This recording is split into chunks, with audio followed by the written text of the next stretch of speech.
Alhamdulillah, memanjatkan syukur kepada Allah SWT dengan limpah izinnya. Pada hari dan malam ini dipertemukan kita dah masuk 7 Rajab 1443 Hijriah. Bersamaan hari ini 8 Februari 2022. InsyaAllah perkongsian kita dalam kitab Minhajul Abidin, susunan Al-Hujjatul Islam Al-Imam Ghazali rahimahullah ta'ala. Kita masuk bab Al-Aqabatul Ula ataupun Aqabatul Ilm. Bab yang pertama berhubung tentang ilmu. Al-Imam Ghazali mengatakan, saya berkata dengan taufik Allah, wahai orang yang menuntut kelepasan dari segala kebinasaan dan yang menuntut ibadah yang benar-benar ikhlas terhadap Allah, semoga Allah memberi taufik kepada anda. Ketahuilah bahawa awal yang wajib di atas anda ialah anda berilmu. Maka sesungguhnya ilmu itu merupakan paksi yang menjadi tempat perkisaran edaran ibadah anda. Ketahuilah bahawa ilmu dan ibadah itu merupakan dua biji permata yang paling berharga, sebagaimana yang anda lihat dan dengar bahawa lahirnya karangan yang dikarang oleh para pengarang, ajaran yang diajar oleh para guru, nasihat yang disampaikan oleh para penasihat, dan fikiran yang diutarakan oleh ahli-ahli fikir adalah semata-mata kerana kepentingan ilmu dan ibadah. Bahkan kerana kedua ilmu dan ibadah inilah yang diturunkan kitab-kitab suci yang diutus oleh para rasul, yang dibawa khas kepada baginda Rasulullah SAW. Bahkan lagi kerana kedua-dua nyatalah, kedua-duanya lah yang dijadikan, yang telah menjadikan langit dan bumi serta apa yang ada daripada makhluk. Jelas, cubalah anda perhatikan kepada kedua ayat di dalam Al-Quran kitab Azza wa Jalla yang berikut untuk melihat betapa sangat pentingnya ilmu dan ibadah.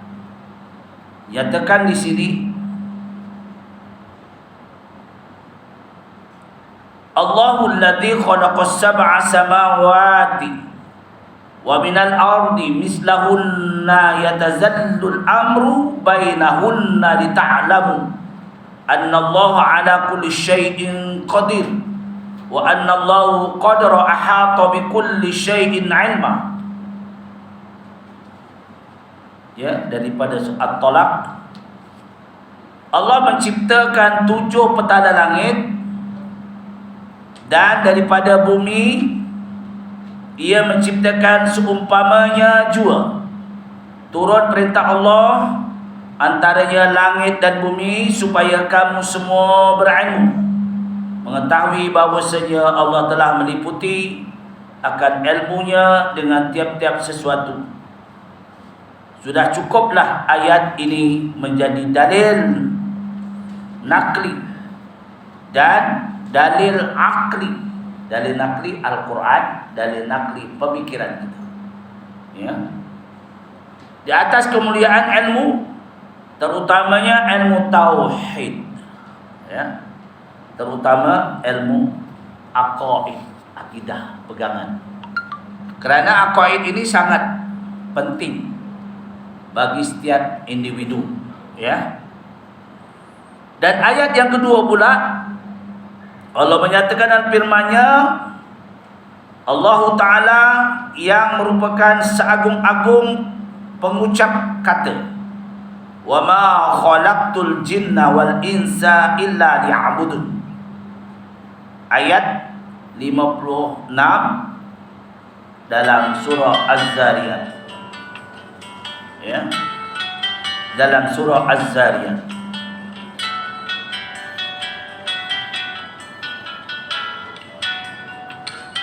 Dan tidaklah aku menciptakan jin dan manusia melainkan dilengkap sediakan dengan akal.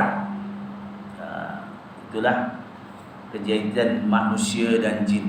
Jin itu ada akal. Bukan kita saja manusia ada akal. Ya. Tapi manusia itu diberi tanggungjawab untuk mentadbir bumi. Ya. Berbeza dengan jin. Kalau jin mentadbir bumi, hancur kita. Nah, jin adalah makhluk yang gaib, yang tidak dapat dilihat oleh panca indera. Dia merupakan makhluk. Ya. Sebab itu dikatakan dalam surah Az-Zariyat tadi, wa ma khalaqtul jinna wal insa illa liya'budun. Kami tidak jadikan jin dan manusia kecuali supaya menyembah Allah. Hakikatnya adalah menyembah Allah. Diceritakan dia, untuk mereka yang beribadat kepadaku, sudah memadalah dengan ayat ini menjadi dalil di atas kemuliaan ibadah dan kemestian atas seorang untuk menumpukan tumpuannya terhadap ibadah. Sebab itu apabila ayat menyatakan kami telah jadikan jin dan manusia untuk menyembahnya, maka kita tidak boleh luput. Kerana itu kita mempunyai pegangan fardu ain. Fardu ain, iaitu melaksanakan ibadah yang termaktub untuk dirinya kepada Allah Subhanahu Wa Taala. Itu dinamakan fardu ain. Ya. Sebab itu sembahyang 5 waktu fardu ain kepada semua kaum lelaki dan perempuan. Sembahyang Jumaat fardu ain kepada kaum lelaki, perempuan tidak. Itu. Ya, jadi kita kena faham. Di antara perbezaan di antara amal ibadah kaum lelaki dan kaum wanita. Ijtihadnya, tujuannya bersungguh. Maknanya ijtihadnya kesungguhan dalam ibadah. Setelah mengetahui alangkah mulianya ilmu dan ibadat itu, maka hendaklah dipandang besar terhadap kedua-dua perkara ini, kerana kedua-duanya adalah dimaksudkan daripada penciptaan dua buah negeri, dunia dan akhirat.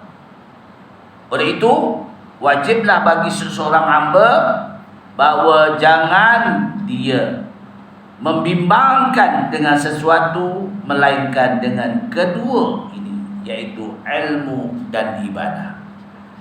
Ilmu sangat penting, ibadah mesti ada ilmu. Itu sebabnya al-ilmu bila amalin kasyajarin ghairu amalin kal mautin. Ilmu bila diamalkan seperti pokok yang bercabang, yang berdaun, yang berbuah. Tapi ilmu tidak amal, lama-lama kal mautin, akan mati, tidak bermakna. Jadi pepatah Arab, ilmu seperti pokok. Pokok itu kalau dijaga cantik, pokok itu, ya, contohlah kaum wanita suka bela bunga, ya. Bunga itu dia akan jadi cantik dan subur bila kita siram dia dengan kita berkata dengan dia, wahai bunga, berkembanglah kamu. Wahai bunga, ya, suburlah kamu. Sebab itu Sebagai lelaki digelar ar-rijalu qawwamuna 'ala nisa. Lelaki berbagai pimpin, sebagai pemimpin bagi perempuan. Sebab yang dipimpin adalah perempuan. Perempuan itu dilaksanakan bunga. Mar'atu zahra. Perempuan seperti bunga. Bunga bila dijaga akan harum dan segar naik. Kalau bunga itu diletak di atas pokok yang kering, di atas di atas pasu bunga yang kering tidak bersiram, layulah dia. Ini pepatah, ya. Jadi kita kena jaga. Sebab kewajipan kita sebagai suami ada simbolnya, ya. Di sini mengatakan, dan dia tidak memenatkan dirinya melainkan kerana keduanya. Orang bersungguh-sungguh sebab ada ilmu, ya, sebab ada ilmu. Bila ada ilmu, satu persatu dia akan buat. Contoh, ilmu ukhrawi, ya, bila ada ilmu dia akan melakukan ibadah. Bila kita melakukan ibadah, timbullah kemanisan dalam ibadah. Istilahnya at-ta'sirul a'mal, kemanisan dalam ibadah. Bila ada rasa kemanisan, kita rasa seronok. Contoh, di waktu malam diadakan ibadah untuk munajat kepada Allah Subhanahu wa taala. Apa dia? Ibadat yang dilakukan di waktu malam seperti solat tahajud. Ini yang boleh dilakukan di waktu malam. Solat witir itu pokok. Selain daripada itu, ya, solat-solat sunat boleh dilakukan di waktu malam. Contoh, sembahyang tasbih di waktu malam hendaklah dilakukan 4 rakaat 2 salam. Boleh dilakukan waktu siang, tak masalah solat tasbih, tetapi 4 rakaat 1 salam. Ini ada perengan-perengan. Ini kena ilmu. Kalau tak ada ilmu tak boleh, ya. Sebab itu ilmu sangat penting bagi kita. Dinyatakan dalam, ketahuilah dalam kitab ini bahawa perkara-perkara yang lain daripada keduanya tadi, apa yang kata kedua tadi? Dunia dan ukhrawi, ya. Ilmu dan ibadah tidak boleh dipisahkan. Bila beribadah tidak ada ilmu, sangat duka cita. Ada ilmu tak mau beribadah pun sangat duka cita. Ilmu ada, belajar, pandai, tapi malas, pun tak boleh juga, ya. Sebab untuk mencari alam ukhrawi, dia perlu ada peningkatan dalam ibadah. Untuk mencari kesenangan dunia, dia ada ikhtiarnya.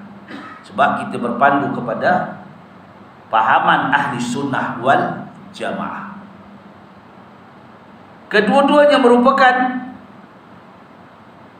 batil, tiada kebajikan padanya, dan juga merupakan sia-sia dan tiada faedah hasilnya baginya. Apa sebabnya? Setelah anda mengetahui yang demikian, maka ketahuilah dan yakinlah bahawa ilmu itu adalah paling mulia dan paling utama daripada 2 permata tadi. Ilmu adalah paling tinggi kedudukannya, martabatnya.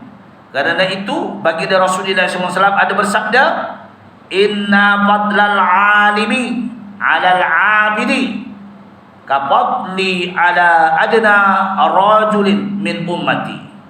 Sesungguhnya kelebihan orang alim yang beramal dengan ilmunya di atas orang abid yang tidak berilmu, yang beribadah tanpa ilmu. Mana lebih afdal?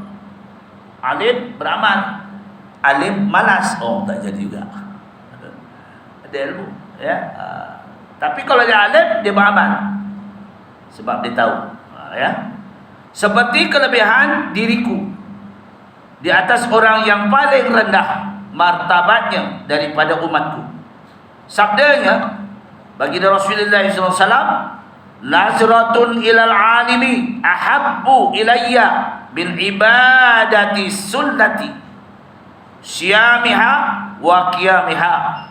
Sekali telik kepada wajah orang alim, sekali telik kepada wajah orang alim dan alim yang beramal. Ya. Apa dia? Dengan telik kasih sayang dan hormat, terlebih kasih kepadaku daripada ibadat setahun. Tengok orang beramal, orang tu alim, warak, bukan warek, ya. Warek orang Banjar kata warek tu lain. Warak, apa mana warak? Ingat dulu pasal kita buat perbarisan. Ila warak jur. Ila warak jur, pusing belakang. Ada. Ista'idul siram ila warak jur, pusing belakang. Apa makna pusing belakang? Warak, warak maknanya muhasabah di kita ni hamba Allah. Bila kita hamba Allah, kita memerlukan amal-amal supaya kita ni dipandang oleh Allah. Khawatir kita ni tidak dipandang oleh Allah SWT, yang terdiri daripada puasanya dan sembahyangnya. Baginda menyatakan lagi dalam sabdanya, ala adullukum ala asyrafi ahlil jannah. Qalu bala ya Rasulullah. Sahabat tanya, apa dia? Ya, ala adullukum ala asyrafi ahlil jannah. Apa dia tu? Qala, Rasulullah menjawab, hum ulama'u ummati. Hum, mereka itu ulama'u ummati. Tidakkah kamu ingin saya tunjukkan kepada kamu semua di atas kemuliaan ahli syurga? Sahut mereka, apakah dia ya Rasulullah? Ya Rasulullah. Sahabat tanya, bala ya Rasulullah. Dijawab oleh baginda Rasulullah SAW, sabdanya, mereka itu ialah para ulama yang mengikut caraku. Ya, para ulama yang mengikut caraku ataupun umatku. Ya, inilah kita nak menjadi umat Rasulullah SAW. Bukan saya mengatakan setakat kita kenal Rasulullah. Kita tak kenal. Kenal kita melalui kitab-kitab Al-Quran dan hadis Rasulullah SAW. Justru kita bagaimana nak dekat, nak rasa ahabbah, kasih kepada baginda Rasulullah SAW. Sebab itu para sahabat sentiasa mencari ruang-ruang bagaimana dia, ya, untuk kita ni dekat dengan Rasulullah SAW. Zaman kita memang tak jumpa, ya. Zaman kita memang tak jumpa. Kita hanya tahu dalam risalah-risalah, dalam Al-Quran, ya, dalam hadis, ya. Baik. Tetapi para ulama, tabi'in, mutabi'in, itu sebabnya ahli sufi ni, ya, ahli sufi ni pernah, kita kadang-kadang ada di antara orang tak tahu, tak minat dengan pelajaran ilmu tasawuf. Di zaman Rasulullah SAW ada ditimbulkan di kalangan setengah-setengah mengatakan bahawa Rasulullah SAW dulu tidak buat perkara-perkara yang boleh bagaimana untuk mendekatkan diri kepada Allah Subhanahu Wa Taala dengan cara amalan-amalan yang kita buat. Contoh, zaman Rasulullah dikata tak ada tahlil, okey. Zaman Rasulullah tak ada talqin, okey. Zaman Rasulullah tak ada baca doa selamat, okey. Kita kena terima. Memang tak ada. Zaman sahabat pun tak ada. Apa kita nak ikut? Apa kita nak lakukan perkara-perkara ini jadi kebiasaan kita hari ini? Kita kena berfikir. Sebab tu dalil dinamakan dalil nakli Al-Quran dan dalil akli pemikiran. Baginda Rasulullah SAW maksum, satu. Kedua, Rasul yang dipilih oleh Allah Subhanahu Wa Taala. Sahabat, ya, yang tak sempat untuk menukilkan amal-amal yang banyak. Sebab tu di zaman itu zaman jihad fisabilillah, tak sempat. Mereka diperuntukkan perang sabil mati syahid surga. Kita nak perang sabil mana ada? Apa kita nak perangi? Kita nak perang, nak takik kepala-kepala orang kafir. Sebab orang-orang yang bukan Islam hari ini tidak seperti dulu. Di zaman Rasulullah SAW mencabar. Contohnya orang kafir musyrikin di kalangan Bani, ya, di kalangan yaitu musyrikin daripada keluarga baginda sendiri. Abu Jahal, Abu Lahab, banyak lagi yang orang-orang kafir ini menentang Rasulullah SAW. Maka Allah memerintahkan di zaman itu zaman jihad dalam peperangan. Maka apabila sahabat ini tak sempat, hanya sempat mereka menyusunkan Al-Quran, itu sempat, ya. Setelah wafatnya baginda Rasulullah SAW, maka ramai orang-orang yang baru memeluk agama Islam balik murtad, tidak setuju dengan agama yang dibawa oleh baginda Rasulullah SAW.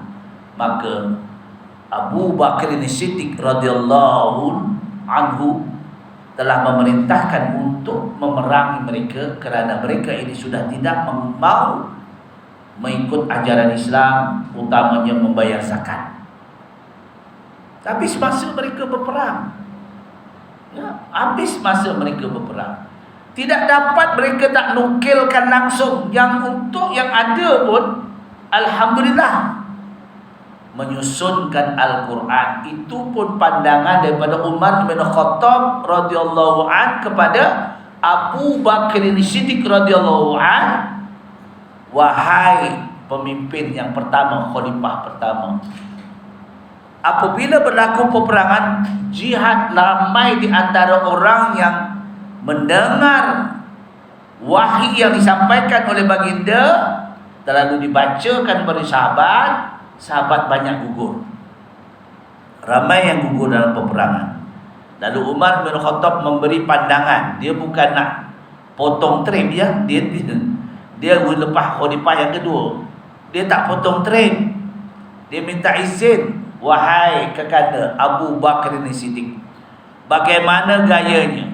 Sebab ramai di kalangan sahabat ini yang gugur dalam peperangan, takut Al-Quran yang diwahyukan kepada baginda Rasulullah SAW itu, yang telah dibagikan kepada para sahabat yang hafal melalui tulisan, melalui bacaan, ya, akan pupus.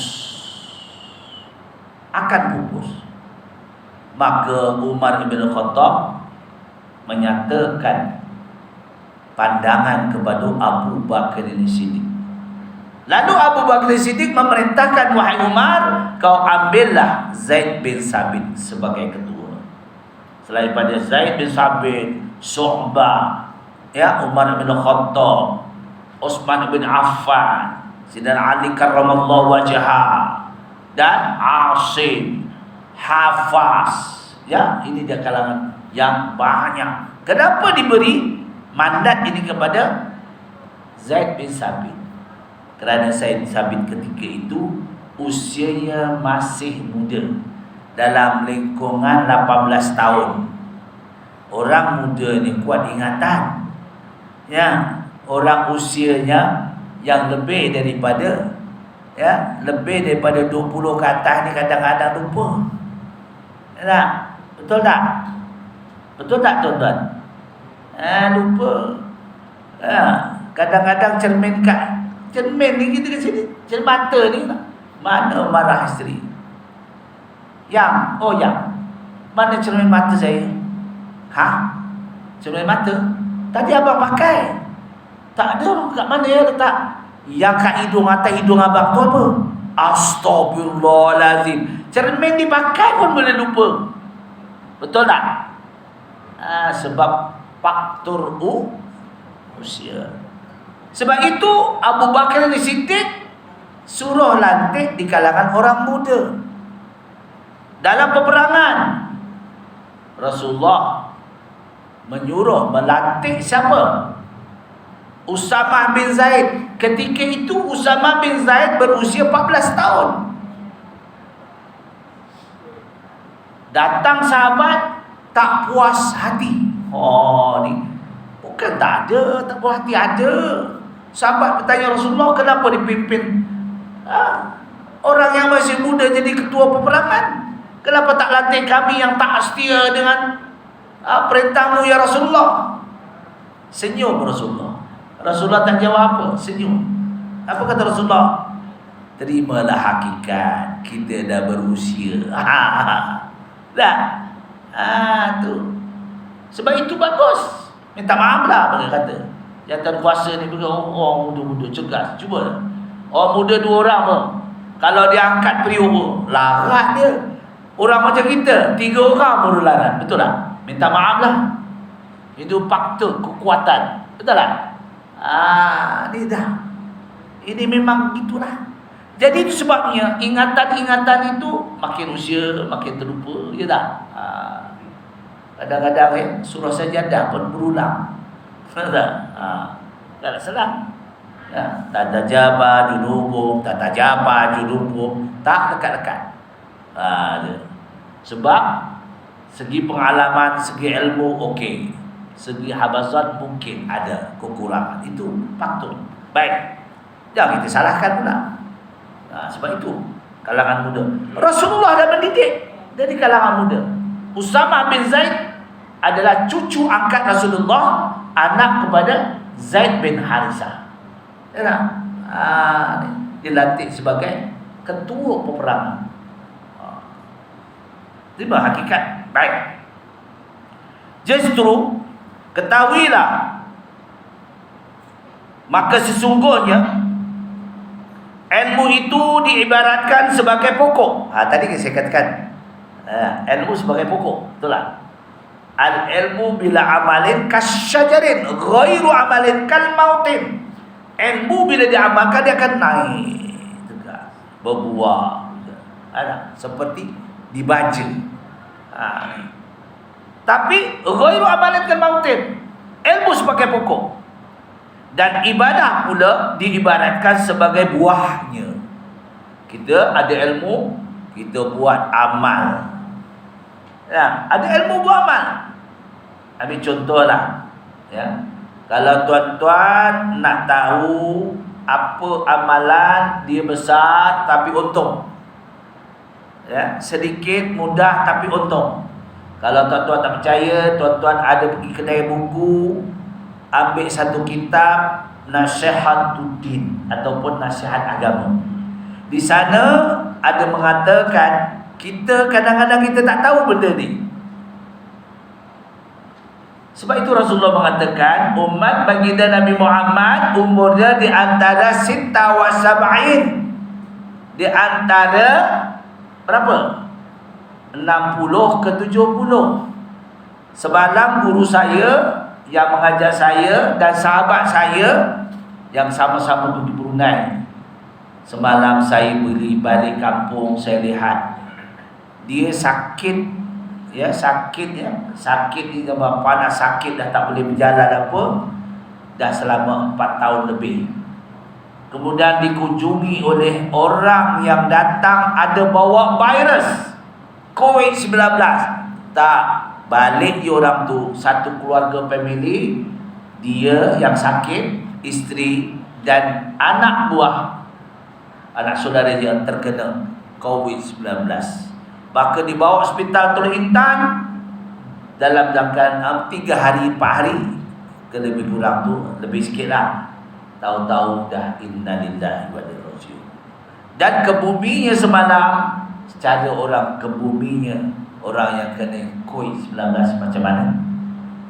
Semua pakai pakaian seragam dan tidak ditalkinkan. Siapa nak talkinkan? Dan kita pun tengok jauh-jauh, tak berani dekat. Jadi inilah kesian, meleleh air mata saya. Sebab dia sahabat baik betul-betul, Ustaz Haji Rusdi alias, dan dia juga guru tasawuf saya. Ya, saya pergi Brunei lepas tahun, dia pun ikut pergi Brunei. Saya balik, lepas tahun dia pun balik. Tak tahulah punya macam mana. Ya, sahabat. Tapi dia dah kembali ke rahmatullah semalam. Pukul 12.15 dikebumikan. Ya, tidak ada apa yang boleh, kecuali yang pakai khas seragam yang boleh. Anak-anak pun tengok dari jauh. Isteri pun tak dapat tengok sebab dia kena duduk di kuarantin di rumah. Sedih tak? Sebab itulah kita kena munajat pada Allah Ta'ala. Tapi saya yakin, mudah-mudahan ya, doa. Sebab saya tahu dia kuat beramal. Satu hari tidak kurang dia baca kul 1000. Kita boleh ke baca Qul huwallahu ahad 1000 satu hari. Ini untuk bekal kita mati. Ya, untuk bekal kita mati. Bukan susah. Okey. Amalan yang paling mudah, kita nak tunggu malam Lailatul Qadar bulan Ramadan saja. Itu pun belum tentu dapat. Betul tak? Belum tentu dapat. Ya. Hanya hadis mengatakan 10 hari. Ya, 10 hari bulan Ramadan, 10 terakhir. Tapi ada satu hadis, ya, dia kata buat sembahyang ba'diyah 4 rakaat. Ada tak pernah dengar? Siapa pernah dengar? Kalau tak percaya, pergilah kedai, cari kitab nasihat agama, ya, An-Nasihatud-Din. Di situ ada hadis yang mengatakan siapa yang melakukan sembahyang ba'diyah 4 rakaat, dan orang pun tak tahu ni 4 rakaat, dia akan mendapat malam Lailatul Qadar tiap-tiap malam. Apa sebab? Sahabat pernah bertanya dengan Rasulullah SAW, ya Rasulullah, bagaimana keadaan kami? Itu sahabat yang tentu mati syahid dalam peperangan. Kita ni nak tahu syahid ke, wallahu alam. Kalau nak tahu, namakan diri syahid. Syahid dia, syahid meninggal, namanya syahid. Ya, cuba kita fikirkan. Sahabat ni pun bertanya dengan Rasulullah SAW. Sahabat selalu bertanya, maka jawab Rasulullah SAW, apa dia? Apa amalan yang boleh menyamai dengan umat terdahulu? Sedangkan kami usia antara 60 ke 70. Umat terdahulu zaman Nabi Nuh sampai 950 tahun dia beramal. Kita ni ya Allah, naik ke 60 pun sakit lutut. Minta maaf, sakit lutut. Saya tak kenakan siapa-siapa ya, jangan marah. Nak bengkok iktiras pun terkuncik sana, terkuncik sini. Baru 60 lebih ke 70. Sedangkan kalau kita dibagi peluang, nak tak kamu aku panjangkan umur sampai 40, 400 tahun, 200 tahun. Sanggup ke Tuan Imam? Sanggup? Saya tak sanggup. Saya tak sanggup. Sedangkan usia sekarang, nak duduk iftiras pun tak tahan lama. Kalau dibagi peluang, kami nak panjangkan usia Tuan Haji Siddiq sampai 200 tahun. Sanggup tak Tuan Haji Siddiq? Kalau orang tak berfikir, sanggup, aku boleh kahwin lagi tambah. Ada. Itu contoh. Tapi tak mampu. Kita ada peruntukan umur kita, Rasulullah katakan antara 60 ke 70. Itu menyalain ekstra. Cuba bayangkan. Umat terdahulu sampai 950 tahun. Bagaimana kami nak dapat amalan seperti mereka? Kata sahabat. Maka ada hadis ini, amalkanlah, ya, supaya kamu tidak dijilat oleh api neraka. Pernah Rasulullah memberi kepada sahabat bernama Harith bin Muslim, ya Harith bin Muslim, aku bagi amalan untuk kamu supaya kamu tidak akan dijilat oleh api neraka. Harith bin Muslim, yo, apa dia? Kamu amalkan ba'da solat subuh, ba'da solat maghrib. Ini jadikan satu kita, satu amal. Apa dia? Baca 7 kali Allahumma ajirni minan nar. Ada tak? Lepas solat subuh, lepas solat maghrib. Bila subuh dan maghrib itu waktu kita nak beramal. Ya tak? Subuh tu ini tak imam baca lebih je. Alah, imam ni lambat je. Rabbana atina fid dunya hasanah wa bil akhirati hasanah wa qina adzabannar. Komplain kat imam tu. Panjanglah imam tu. Imam Haji Din kalau baca doa panjang sangat. Aku dah lapar, dia kata. Macam mana? Jadi itulah. Kita umat Nabi Muhammad, umur kita terhad. Ada istirahat kepada 90 lebih itu tertentu je Allah bagi. Itu pun keluar IJN, balik IJN, masuk IJN, keluar IJN. Ya tak? Sekali IJN nak bayar tak mampu kita. Tak mampu. Adik ipar saya masuk IJN. Operate. Wah, tahu. Puluh ribu. Bukan ratus. Ya. Itu sekali. Kalau 2 kali, 3 kali, wallahualam. Biarlah. Ya. Biar kita umur pendek tapi amal menyamai. Itu. Cari, kena cari. Seperti tadi dalam hadis mengatakan sembahyang ba'diyah 4 rakaat. Sama kita akan dapat seperti 1000 bulan. Tidak, malam Lailatul Qadar. Apa dah? Ba'da Isyak. Ya, ba'diyah. Saya tadi kata ba'diyah lepas Isyak, lepas Isyak. Lepas Isyak kita cari dalam kitab, pergilah cari-cari ke apa ni. Jalan tu cari nasihat agama. InsyaAllah ada. Ya. Saya benda tu tak bawalah ni untuk Minhajul Abidin. Baik. Seseorang hamba mempunyai abuan dan bahagian daripada kedua perkara ini, ilmu dan ibadah. Kerana Hasan Al-Basri, kita ambil contoh. Siapa dah Hasan Al-Basri? Hasan Al-Basri adalah satu wali Allah. Satu wali Allah. dia sedekahkan segala pakaian harta, infakkan dia anak orang kaya, dia kaya. Hasan Al-Basri. Kalau tuan-tuan nak baca banyak dalam bab-bab tauhid, ya, akidah, banyak Hasan Basri itu dinyatakan dalam kitab iaitu Ahli Sunnah wal Jamaah. Dalam kitab Zainul Talib Hidayatus Salikin. Kita dah belajar hatam dah ya. Sini dah banyak hatam dah. Risalatul Tauhid dah hatam, Asas Akidah dah hatam, apa lagi? Hidayatus Salikin dah hatam. Kita hari ini dah masuk kitab yang keempat, Minhajul Abidin.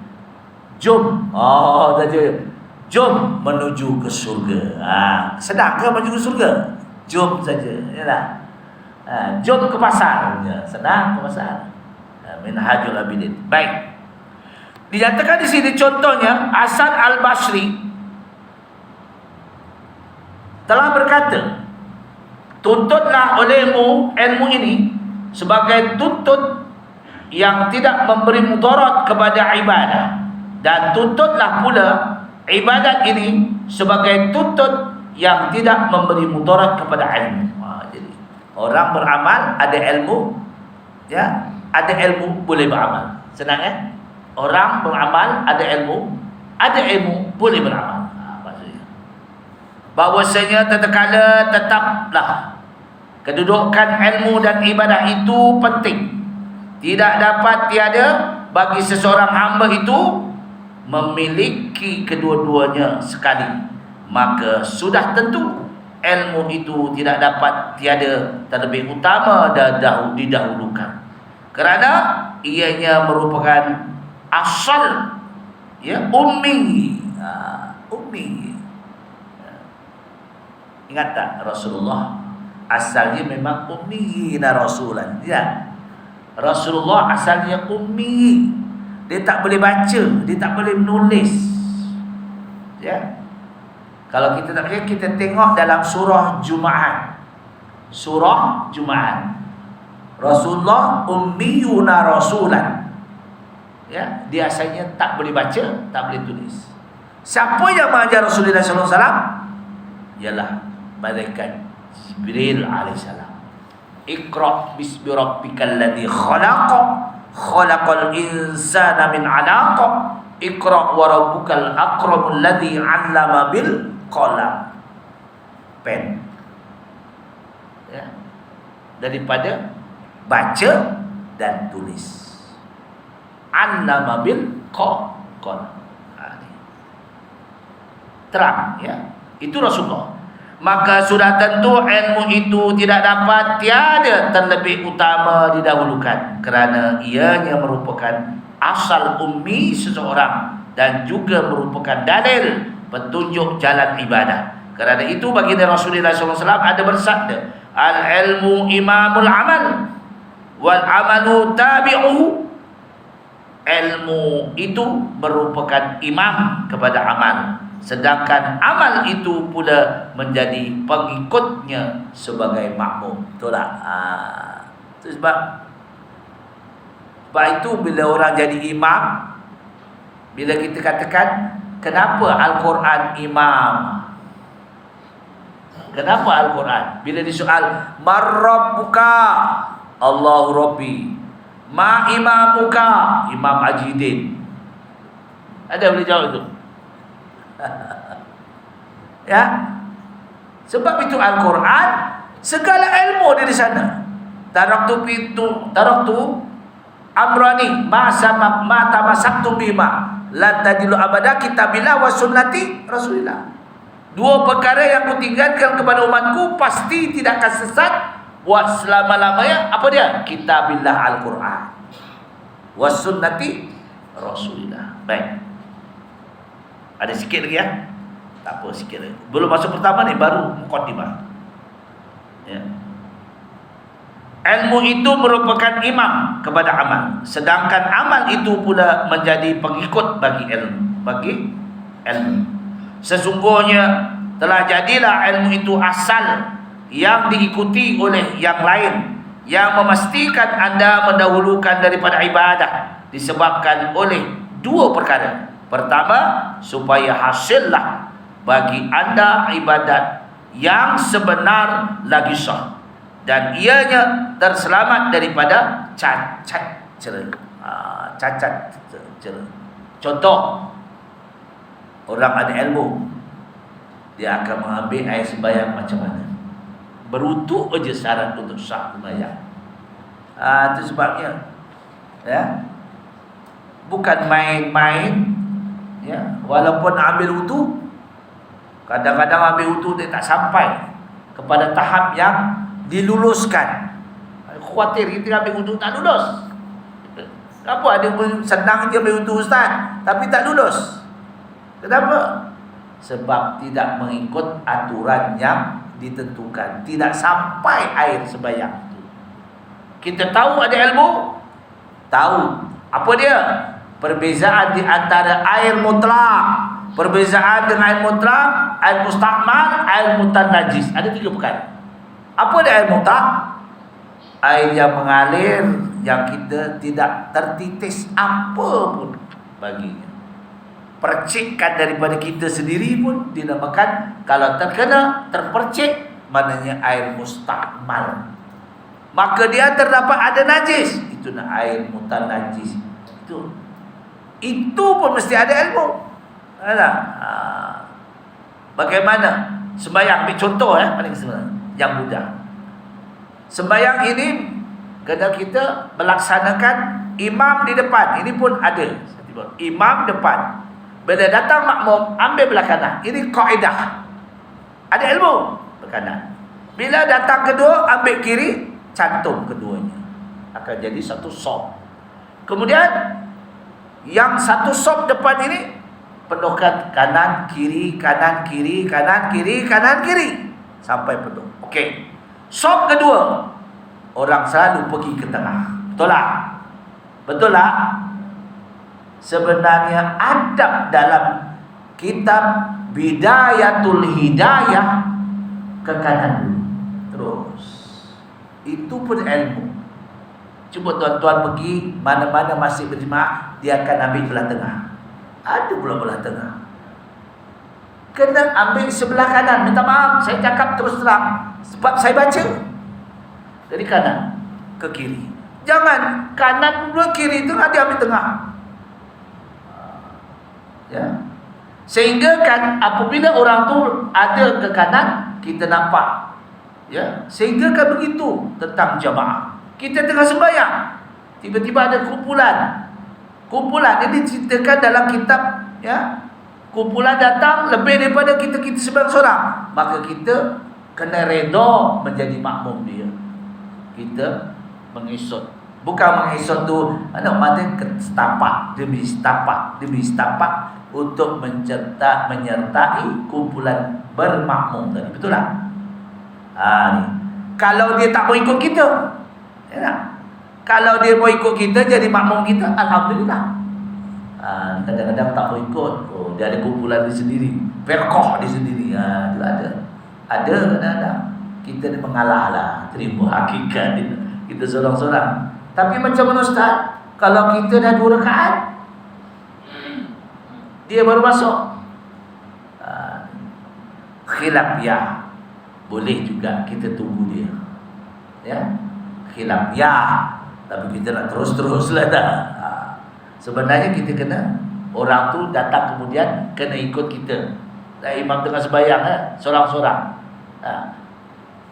Kita tahu tak imam tu sembahyang sunat ke apa? Kita tak tahu. Boleh tak kita sah tak kita ikut imam tu? Kita tak tahu dia sembahyang apa. Fardu ke sembahyang sunat? Sah tak kita ikut? Sah. Ya tak? Tak ada masalah. Ya. Ambil contoh, jamaah sembahyang solat tarawih. Ini dekat ada puasa lah, solat tarawih. Kita datang lambat, dah habis dah isyak dia. Kita dah tak dapat dah. Kita ikut berjamaah dengan orang sembahyang tarawih tadi. Ya, 2 rakaat kan? Lepas 2 rakaat, di salam kita berparakah. Boleh tak boleh? Boleh tak? Boleh. Tak salah. Sebab kita menghormati berjamaah. Ini adab. dalam solat ya. Ini sebab itu kita kena baca, banyak dibaca. Ilmu kata dia amal. Kemudian di sana kan mengatakan ya. Baik. Maka hasilnya ibadah yang sebenarnya sah dan ia terselamat daripada cacat. Justru maka awal yang wajib di atas anda ialah mengenal Allah yang disembah. Itu sebabnya kita ni kadang-kadang ya, bila kita dah tengok dalam ma'rifatullah, kita mengenal Allah tu sampai ke tahap ma'rifatullah. Bila kita sembahyang ya, kita tengok memang agama lain akan tengok kita ni macam mana sembahyang ada dinding. Ada dinding, Allahu Akbar. Di tengah-tengah padang pasir sembahyang juga. Pelik dia, tak ada benda. Ya. Tetapi agama lain mendatangkan benda. Ya. Sebab kita kena fikir. Lam yalid wa lam yulad wa lam yakul lahu kufuwan ahad. Walam yakul lahu kufuwan ahad. Peribadatan kita tak sama dengan cara mereka. Kita di mana pun yang penting kita menghadap kiblat. Wa min haitsu kharajta fawalli wajhaka syatral masjidil haram wa innahu lal haqqu min rabbik wa mallahu bighafilin amma ta'malun. Kalau kau tahu ya. Sebab itu kita beruntung. Kita menjadi umat Nabi Muhammad sallallahu alaihi wasallam, diubah kiblat daripada Masjidil Aqsa ke Masjidil Haram. Betul tak? Untung. Siapa yang minta ni? Baginda. Qad nara taqalluba wajhika bis sama. Sesungguhnya ketika Rasulullah sallallahu alaihi wasallam bersembahyang menghadap mukanya kepada langit, ketika itu belum tentu dapat kiblat lagi. Dia hanya menghadap ke Baitul Muqaddis. Lalu dijawab oleh Allah. Ya. Qad nara taqalluba wajhika bis sama falanuwalliyannaka qiblatan tardaha fawalli wajhaka syatral masjidil haram. Allah perintah, ubahlah wajahmu daripada Baitul Muqaddis ke Masjidil Haram setelah dapat perintah Allah Subhanahu wa taala. Berubah. Itu dinamakan Masjid Qiblatain. Tengok tak Masjid Qiblatain di Madinah? Ada pergi tak? Jangan pula kita ikut sembahyang lepas tu kita pusing. Itu namanya Masjid Dua Kiblat. Pening kepala kalau kita tak tahu. Masjid ni dua kiblat macam mana? Pertukaran daripada menghadap Baitul Muqaddis Palestina ke Masjidil Haram. Itu ada sejarahnya. Itu ya. Ada dalil dia apa? Wa min haitsu kharajta fawalli wajhaka syatral masjidil haram wa haitsu ma kuntum fawallu wujuhakum syatrahu li alla yakuna lin-nasi 'alaikum hujjah. Ada dalil tak? Bukan main-main. Quran tu hujjah. Maknanya ada dalil. Kita kena yakin bahawa semua perintah Allah Ta'ala yang disampaikan baginda Rasulullah SAW, kita sangat beruntung menjadi umat baginda Rasulullah SAW. Amal sedikit tapi sama dengan orang yang hidup 900 tahun. Leteo 900 tahun. Kita ni 60 tahun, 70 tahun cukuplah. Innalillahi wa inna ilaihi raji'un. Nak cari kat dunia lama-lama buat apa? Kaki dah bengkok. Dah, minta maaf lah. Sembahyang pun dah tak boleh duduk iftiras. Ya. Terimalah hakikat. Buat amal. Ya tak? Jadi itu kita cari. Itu umat. Kullu ummatin yadkhulul jannah faqad aba. Rasulullah kata, umatku pasti masuk dalam surga kecuali yang degil. Faqad aba. Jangan bimbanglah, amallah buatnya boleh. Yang kita mampu cari ilmu. Aku ni qul hadza astaghfirullahalazim wa lakum Wabillahi taufik wal hidayah. Yang baik semua daripada Allah, mana kekurangan saya mohon maghfirah Allah Taala. A'udzubillahi samil alim minasyaitonir rajim.